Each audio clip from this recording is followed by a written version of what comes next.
Good afternoon, everyone. Good afternoon. And welcome to the fall reading as sponsored by the New River Valley Voices. My name is Rob Newkirk. And I would just like to say that we took an informal survey, and this is apparently the best looking and smartest audience we've ever had for reading. And that's nice. NRVV would like to publicly thank our final judges, Clyde Kessler for poetry and Simone Poirier-Burris for prose.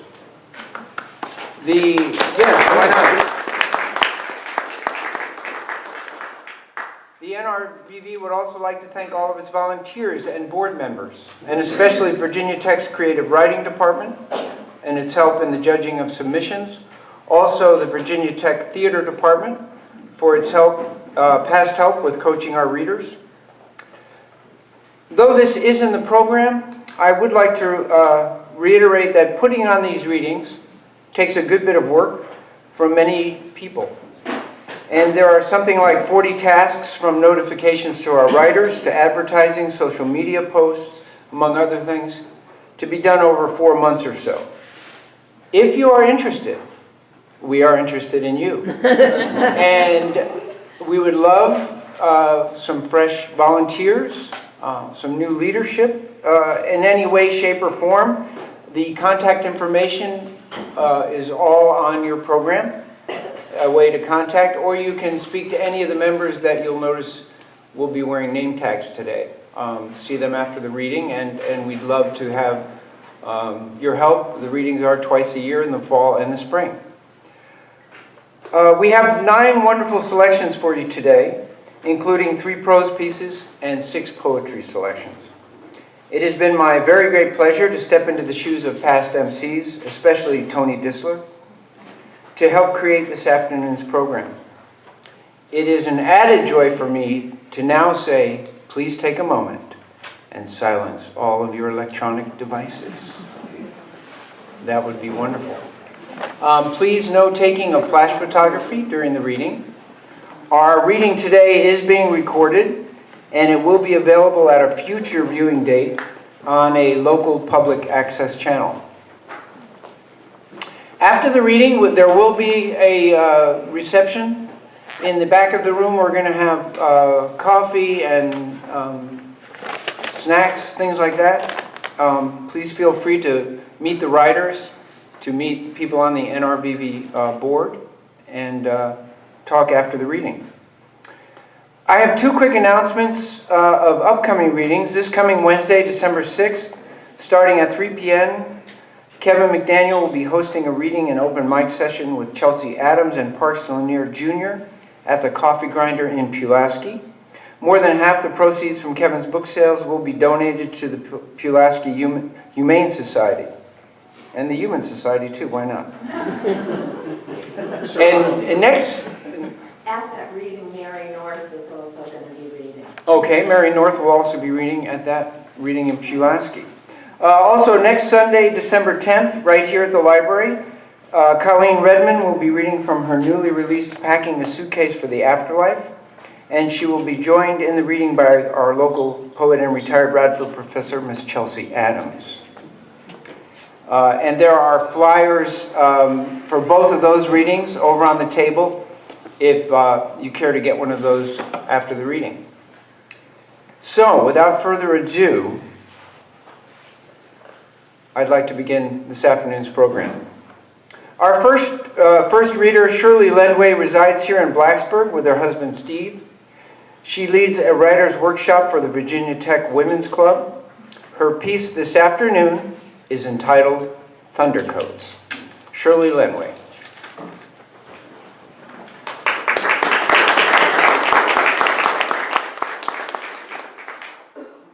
Thundercoats.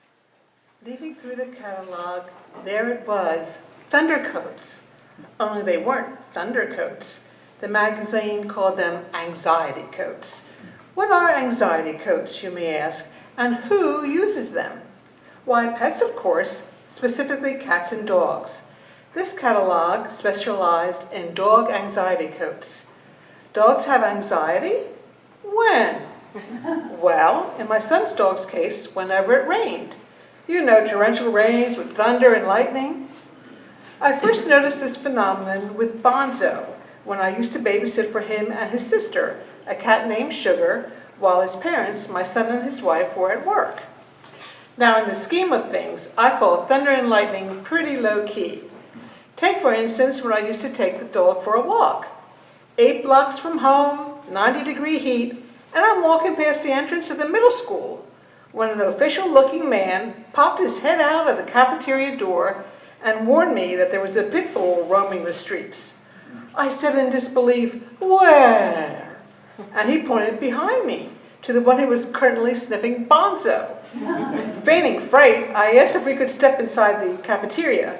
You know, just me and the dog. "No!" an indignant vice principal shouted and slammed the door. So there we were, just me and Bonzo, of course, the pit bull sniffing Bonzo, much to the dog's discomfort. "Up we go," I said to Bonzo, picking him up, figuring I'd rather have a chunk taken out of me than the dog, thus explaining to my son. And we walked home, spying the pet patrol truck rushing past us on the way. Just as we were unlocking the door, it started to pour.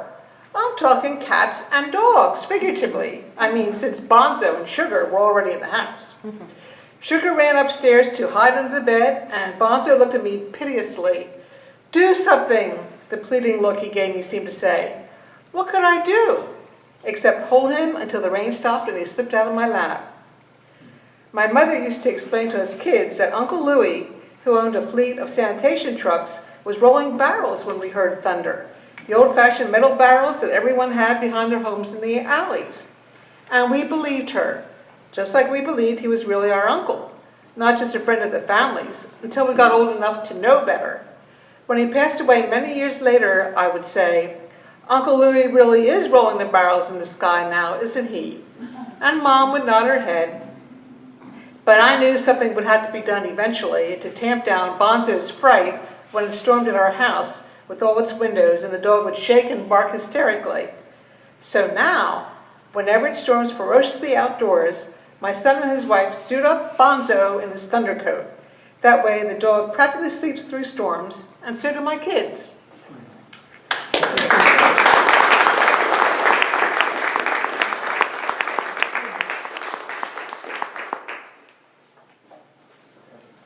Sarah Wines has been writing poetry for most of her life as a way to express the emotional intensity that won't be expressed any other way. The poem she will read today, in particular, shifted the image in her memory of her late sister from the quiet, gentle person whom cancer overtook to a powerful woman whose spirit and vigor remained unconquered. Here is Sarah reading Amazon.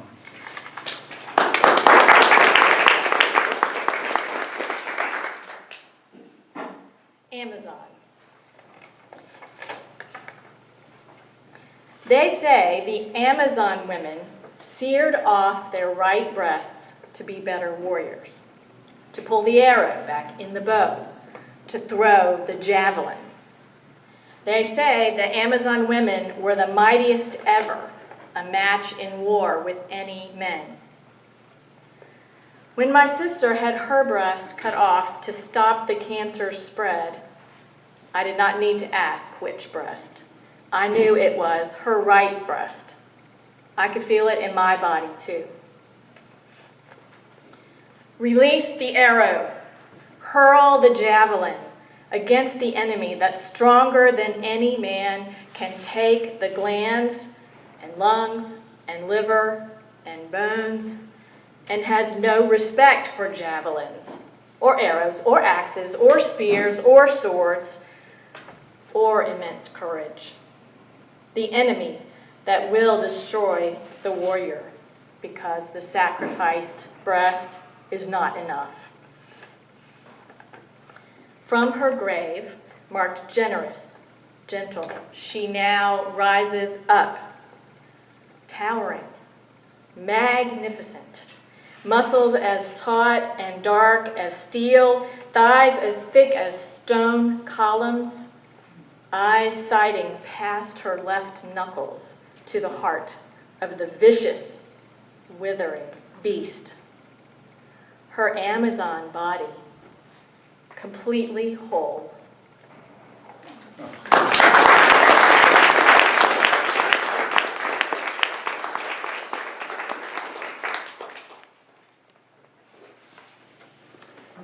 Kevin J. McDaniel lives in Pulaski, Virginia with his wife, 2 daughters, and 2 chocolate labs.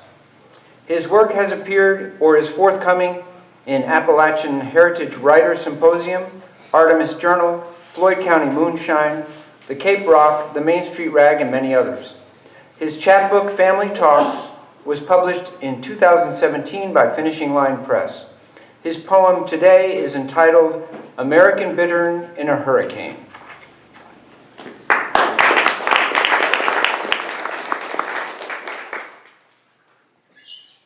American bittern in a hurricane. I never saw a bird with green feet until a raucous cacophony woke me one summer morning with a discordant squawking. Harpagong! Harpagong! Harpagong! In a warbled kerfuffle. I walked no farther than the driveway when I saw a squat, smudgy brown oddity of fluff feathers firmly pressed against the blue station wagon's grill.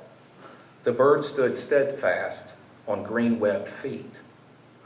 I schemed throwing a comforter over its head, stuffing it in a doll crate, and lead-footing it to a nearby animal shelter. But the long beak sharply stabbed at my fingers and jittery feet.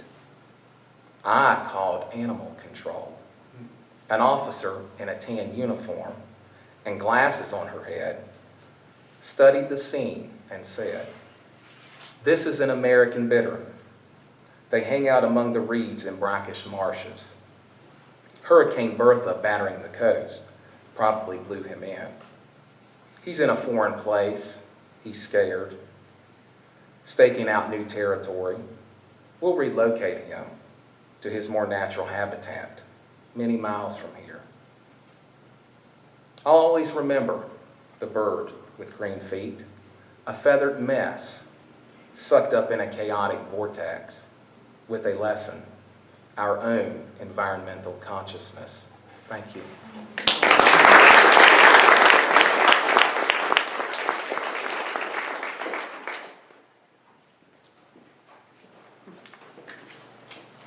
Lisa Lucas Swope was born in the New River Valley and has lived here most of her life. Her poem today, Red Skies, speaks to the closeness she shared with her maternal grandmother and the impact of maternal loss.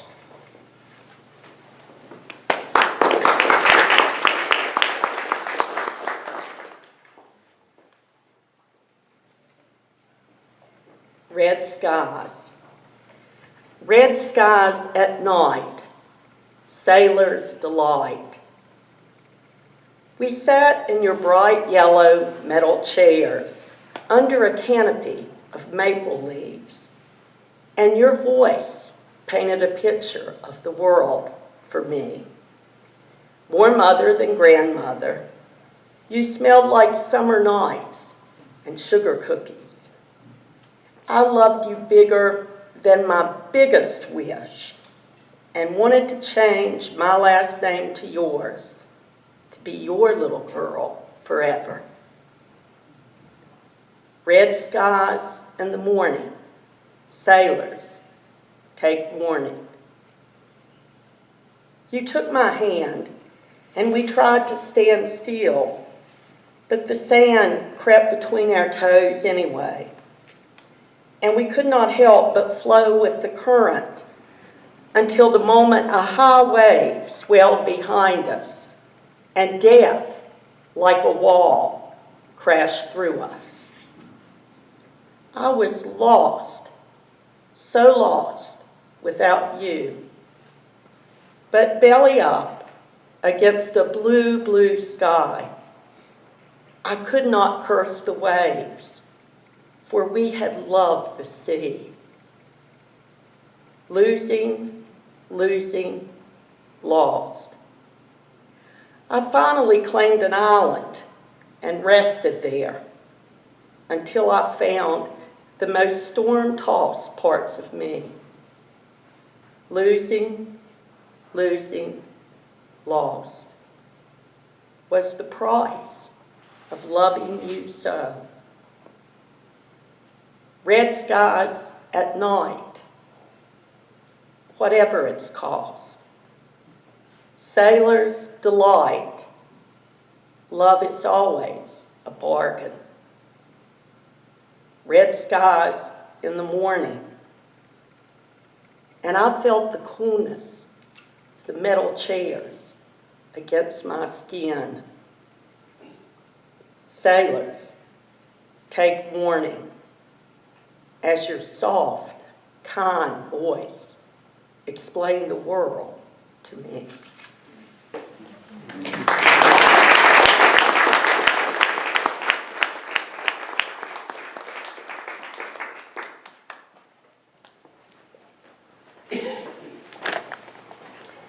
Jack Hankey is a teacher at Blacksburg High School, and he lives in Blacksburg with his wife Jan, where they raised their 2 sons.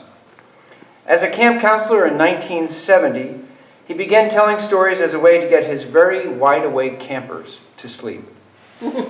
His story, Fishing Weighted Down, was inspired by an afternoon in our beautiful New River Valley. Jack Hankey.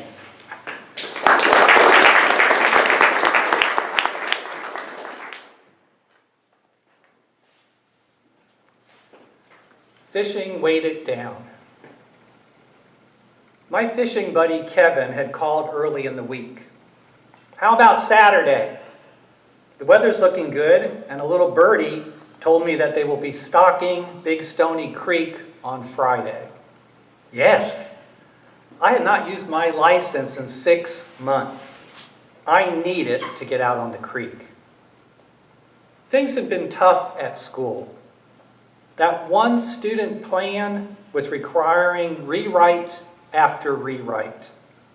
My immediate supervisor and the central office folks had both asked me to change, delete, edit, and re-edit my edits in several places.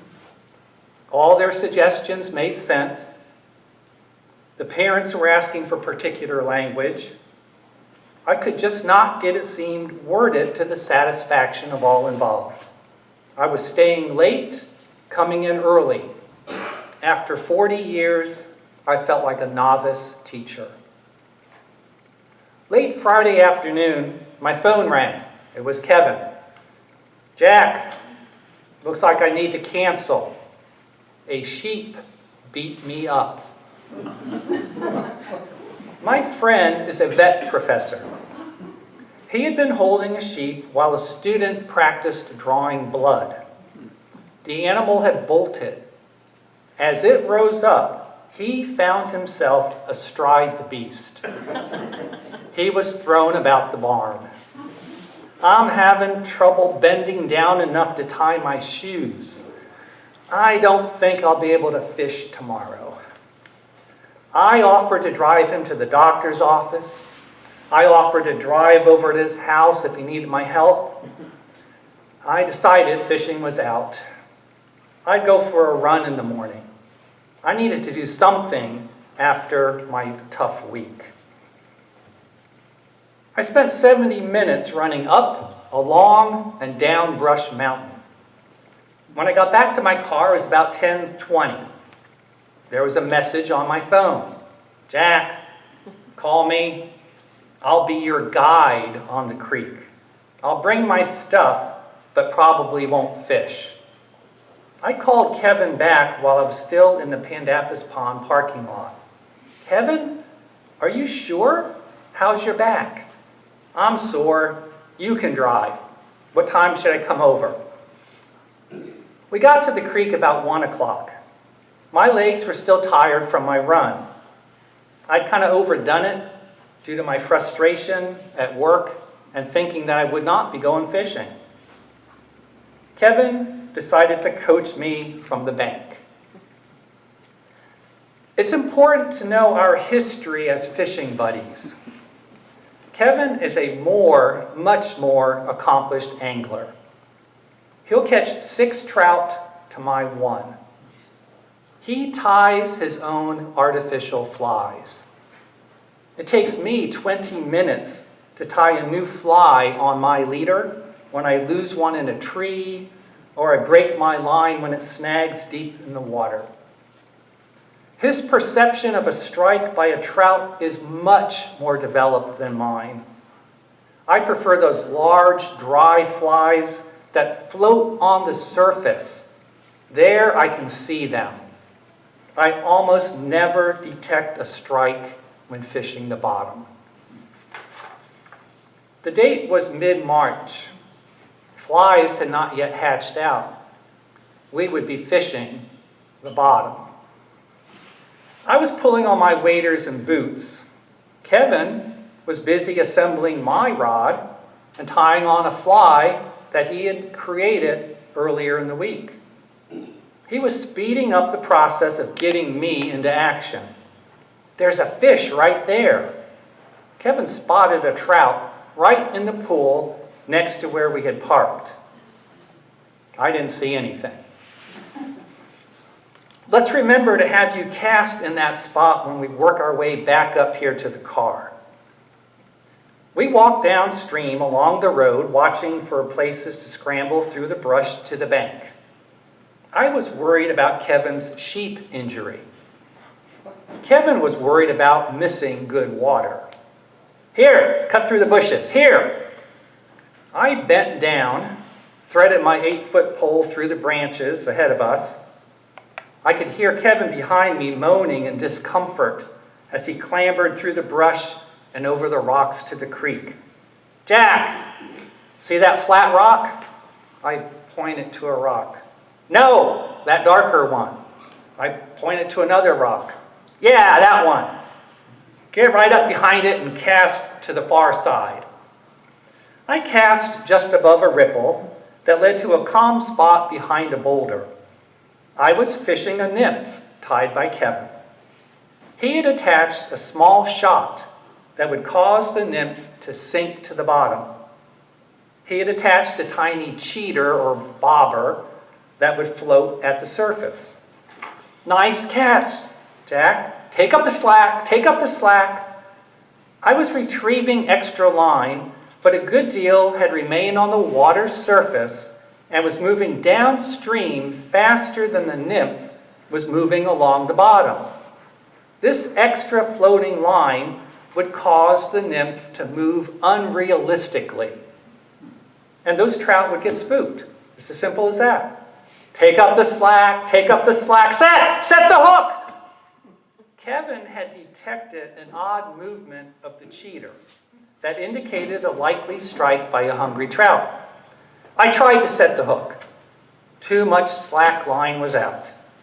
It was too late. I had missed a fish on the very first cast. Geez, Jack! You almost had one on the first cast. You got to keep that line tighter so you can set the hook. Try that same cast again. Maybe there's a second fish in that same run. There was not a second fish or strike at that spot. Move to the spot to the right of that same rock. Okay, cast to the water below the submerged log. But look out for the overhanging. It was too late.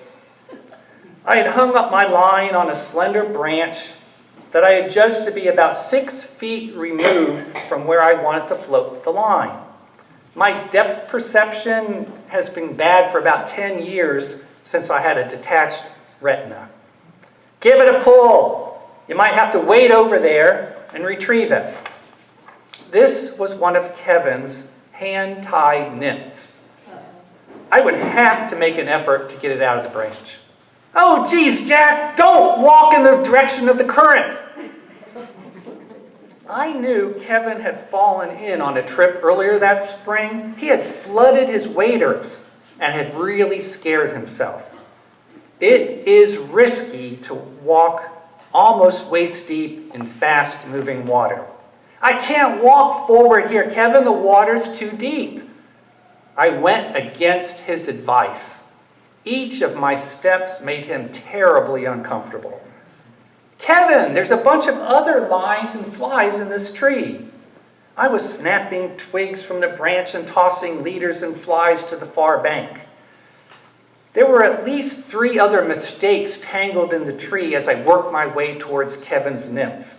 Geez, don't worry about those other lines. Get your line and let's fish.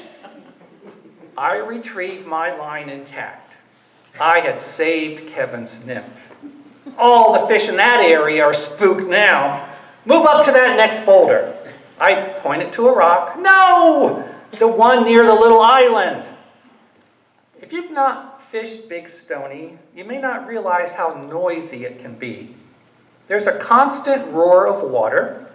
There's a road just yards away that has fairly heavy traffic on weekends, mainly pickup trucks. Fishing alone as we normally do requires no conversation at all. On this trip, Kevin and I were keeping up fairly constant banter, all of which required shouting. Every time Kevin coached me to move to a new spot a bit upstream, he was having to painfully adjust his position along the rocky and overgrown bank. The first fish of the day was caught by sheer luck. The slack line had floated past me as usual. Kevin spotted the cheater taking a strange course. Set the hook! I almost slipped as I quickly retrieved line and set the hook. The trout had already done that itself, and I had my first fish. Use the net! I don't own a net. But Kevin had brought his along on this trip and had me hang it from the back of my vest. I just usually grab trout by hand. I found his net a very helpful addition. Bring it over here. I'll take it off the hook, and I'll even hold the stringer. Kevin removed the hook from the 10-inch trout, placed it on a stringer that he had attached to his belt, and plopped it in the water by his feet. He adjusted the weight and the cheater, and he directed me to move another 5 yards upstream. I found myself a nice spot. Another 2 steps to your right. Watch your line. Somehow, on the very next cast, the nymph or the sinker or something became lodged in rocks on the bottom. Maybe it was a submerged branch. It was too deep to retrieve. Ah, Jack! Break it off. I'll tie on a new fly. At this point, I heard a large splash and a mild curse from the bank. Kevin had slipped on a wet rock and fallen. My thoughts went immediately to his sheep injury that he had suffered the day before. Kevin, are you okay? If you're hurting, we can call it quits. Kevin picked himself up. He evaluated how wet he had gotten and how his back was feeling. I'm good. Give me that broken line. Let's get back to fishing. Over the next 2 hours, Kevin kept up shouted directions to his friend standing in Big Stony. There were several times that I found myself getting almost giddy about the screaming directed at me. My hook sets continued to be just a split second after they should have been. The slack in my line improved, but was still eliciting shouted coaching. In the middle of one cast, an incredible roar tore through the chasm of Big Stony.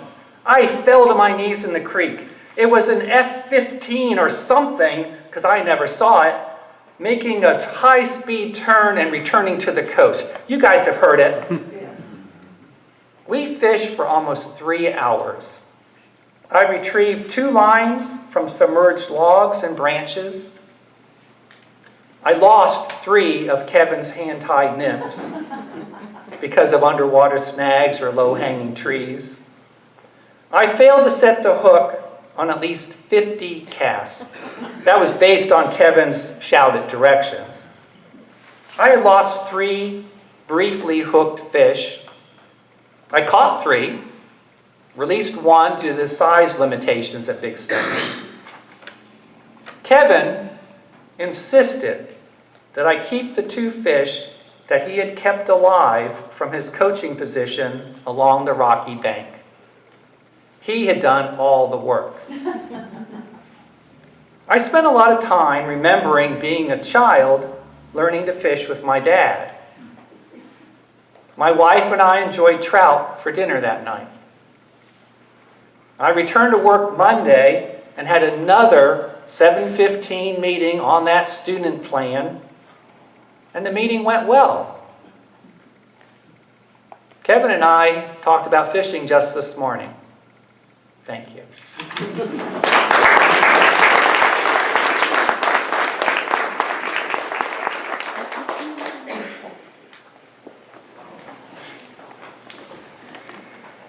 I just realized I'm married to Kevin.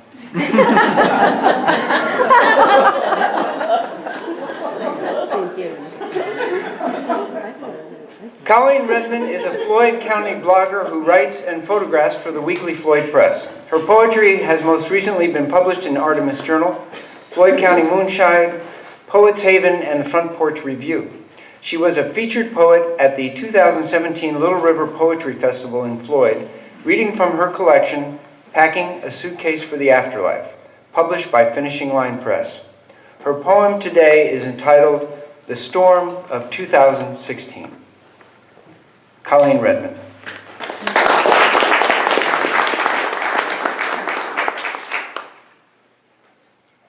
The Storm of 2016. The Juncos stand precariously on snow. They can't feel the ground beneath them.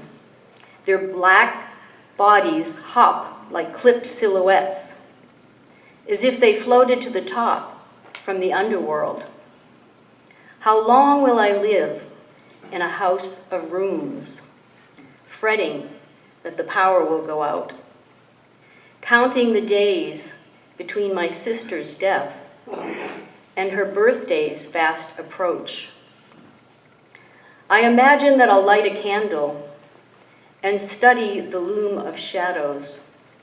I could pull up the blankets over my head and pretend that my bed is a closed casket.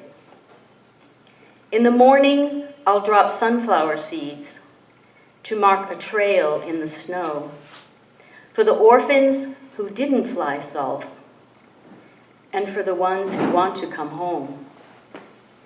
I'll follow yesterday's footprints until I'm stopped in my tracks, until I'm lost in blank verse and make peace with the past, until I come full circle, watching ghosts from snowed-in windows, until I can bravely invite them inside.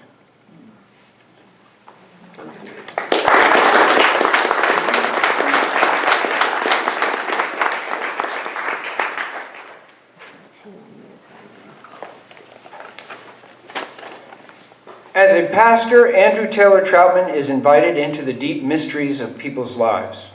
What they trust, though cannot see. What they love, though cannot explain. He is honored and grateful for the opportunity to write about such grace in his essay, Behold, I Show You a Mystery. Andrew Taylor Troutman.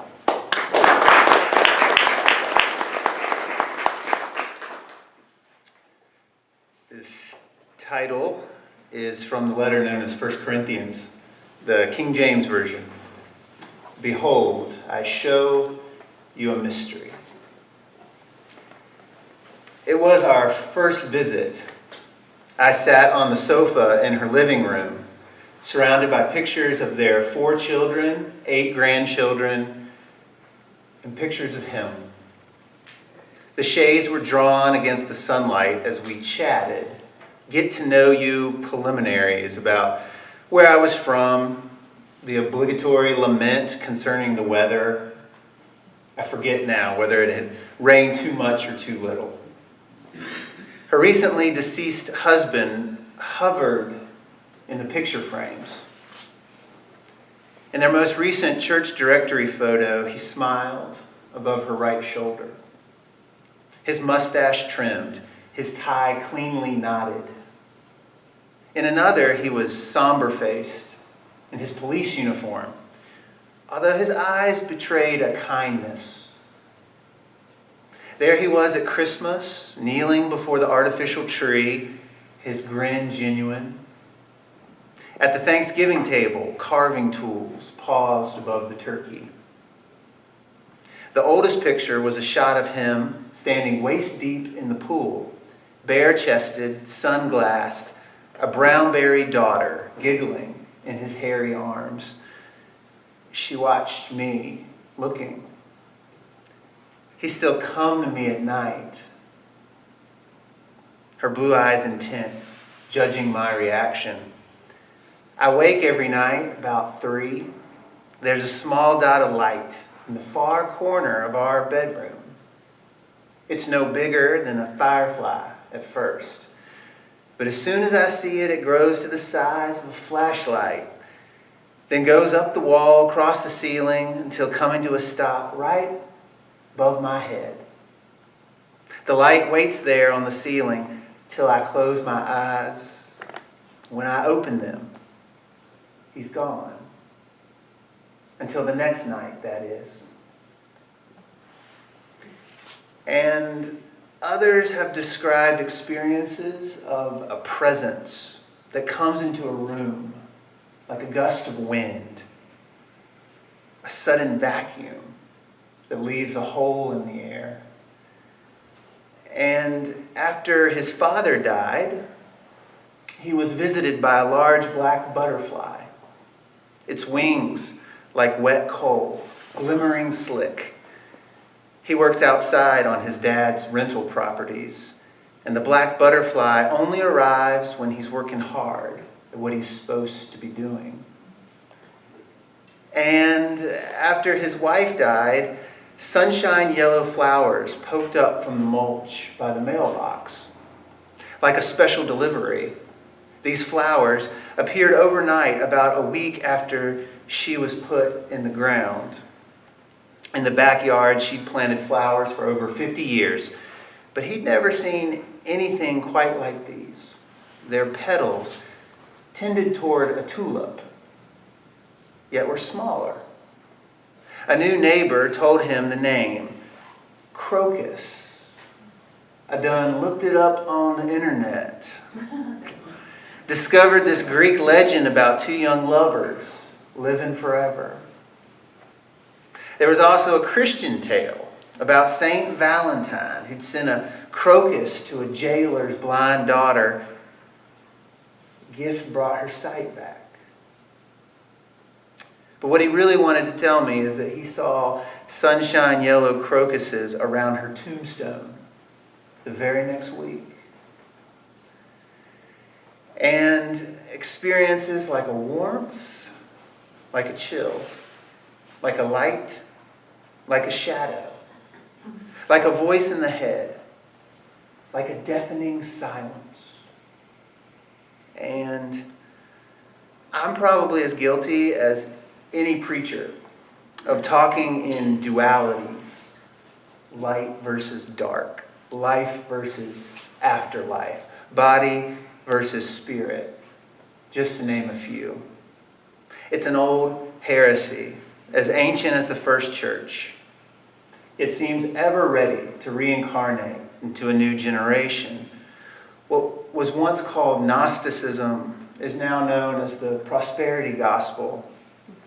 What once drove people to mystery cults in caves now drives them in luxury SUVs to megachurches.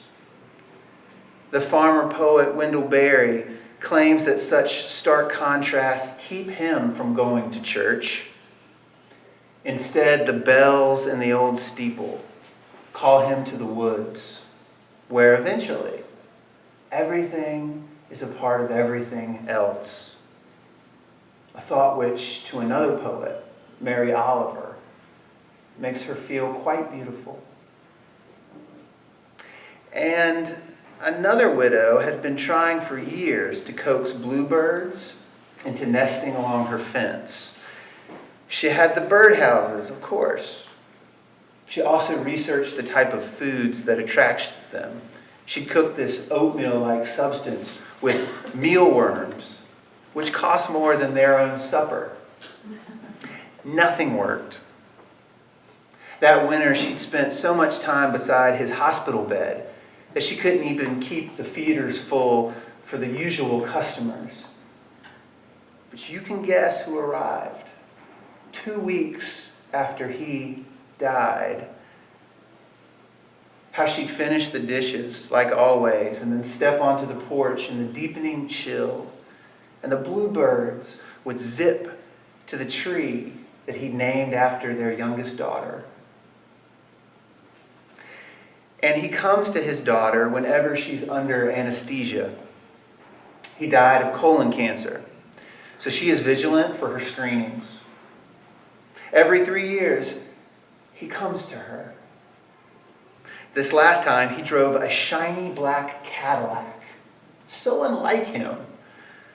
He honked the horn, then reached over with his long arm to push open the passenger door. She'd sat, buckled up, asked where they were going. He said he had no idea. So unlike him. And they drove down winding roads until she awoke in the white recovery room in her itchy hospital gown. And I officiated a graveside service on top of a hill at a family farm. I just pronounced the benediction when tendrils of dried hay positively leaped into the air, spiraling like they were draining up into the blue sky. "It's a sign," one person cried. "It's like angel wings," commented another. "No," explained a gentleman. "It has to do with the changing currents producing a vortex. I see it all the time," he added. And still the hay rose against the backdrop of the green hills. And back to that first widow who'd shared about his light. Eager to please, I offered an interpretation. She leaned forward in her chair, looked me square in the eyes. "Don't you try and explain it to me." Thank you.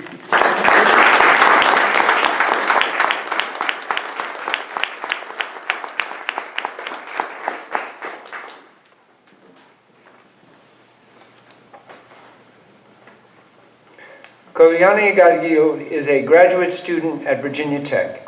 She's been writing poetry since she was in middle school.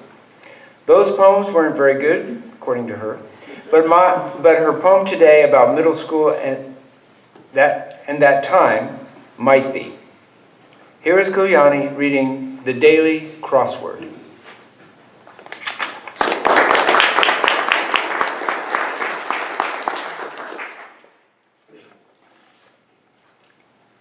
It's Gadgir, but never mind.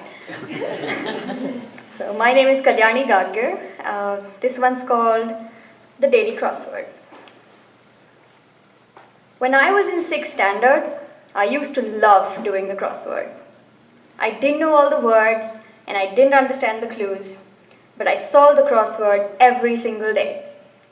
I used to boast about it too. I asked the teacher for help, I boasted about it to my friends, and I never finished a crossword in 6th standard. Everything fell into place the next day when I checked my answers. Everything made complete and total sense. Why, of course, 7 across, preconceived notion, 9 letters, prejudice, old cantankerous hag. The world made so much sense in those 15 by 15 squares. The world connected. Theaters, plays, Broadway actors were in the same row as vegetative medical conditions, presidents, and types of red fruit. And you know, I grew up looking at the world like a crossword. When I figure out all the clues, I will have finished the puzzle. I will have solved life. I believe that everything fits in just that neatly, that everything will fit if you blacken the right boxes. Everything will fit if you get 2 down, make-believe. Everything will fix itself when you get 14 across to comply to society. I stopped solving crosswords when I stopped getting the right answers. Not that I finished the puzzles before, but it was a great achievement to have gotten one right. But now I wanted more. Now everyone around me wanted more. They wanted me to win spelling bees and Scrabble competitions. They wanted me to join the debate team and host the annual day. And those were easier than solving the daily crossword puzzle. Those were easier than confronting an obstacle every day and giving it my 100%. Those were easier than waiting for the answers. Those were easier than being proven wrong. Those were easier than going back to the crossword puzzle and doing it all over again and again every day. I stopped doing crossword puzzles. I went for quizzes and extempore public speaking. I won those debates and those spelling bees. I hosted those events and I spoke at assembly. I wrote poems and prose for the newspaper. I read books and wrote reviews. And now, I see myself failing at everything I touch. Poems gone rancid, prose faded to dust. The stage filled with other people. Debates waged on topics I know nothing of. I don't know what modern theatre looks like. I know nothing about inhalable diabetic medication. I know nothing about Bernie Sanders or Hillary Clinton. And I don't know which berries the blue jay carries home every day. Thank you.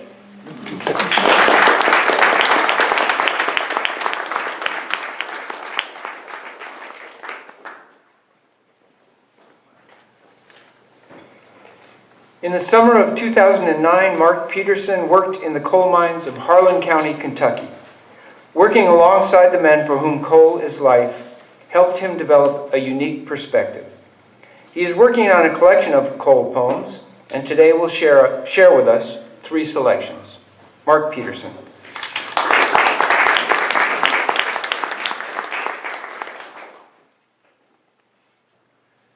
These are as yet untitled. The first one. The best thing about winter is the long dark night, when everything looks clean and secret. Sometimes I still long for that place under the mountains, darker than the darkest nights, where you cannot even see your hand in front of your face, and the only sound is the constant whooshing of the coal conveyor belt. Where sunlight doesn't bear its truths, there are only questions. Empty mysteries are painted on black walls, if I could see them. But I'm not looking. I wouldn't want to. Instead, there is something peaceful. My cap light sweeps across the puddles and the shale, a small yellow spot piercing the darkness. It is the oldest of conflicts, light versus dark, life versus death, something versus nothing. In the night, in the mines, in the dark, I can hear my thoughts and feel the beating in my chest. The life of me juxtaposed, like the spot from my cap light, I am something small and meaningful. Second poem. The mines could kill, but if they did, they would not take me. I would endure. But good people who believe the same thing have died countless times before. Maybe I believe it because I'm wired to survive and take risks with natural, innate confidence. But maybe I believe it because fiction has taught us we can root for the main character, the character we are meant to identify with, drafted in defiance by writers who fear their own mortality. The third and final of these. In the mines, in my mind, I would lose myself, in the deep, in the dark, in the earth, left alone, where the breeze and the sun could not touch, and all things were still and hard. Surrounded by danger, I thought of death. Working for a paycheck, I thought of purpose. deep, hard thoughts. But, reflecting back on this mountaintop, pine, herbs, and pollen, flies in my nose and my ears, remind me of life, and changing clouds and shadows remind me of dreams, lofty, wild thoughts. The dead coal was made from trees like these, which in their moments bloomed and roared in the wind in defiant celebration.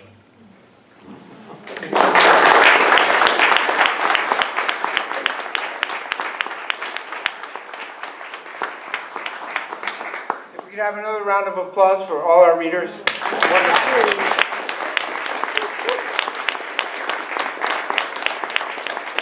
Thank you so much for attending today. Again, we have some treats for you in the back of the room. Meet the readers and meet the people from the NRVV. Thank you so much for coming.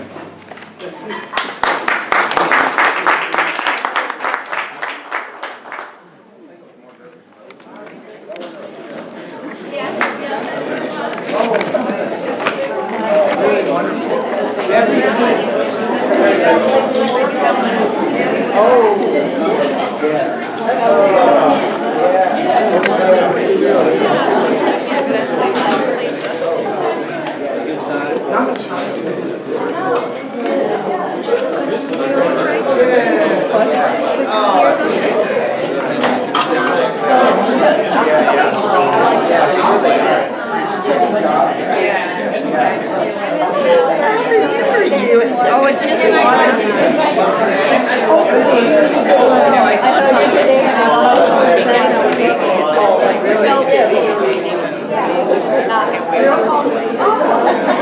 Yeah, I just feel like right now my brain doesn't work. Yeah.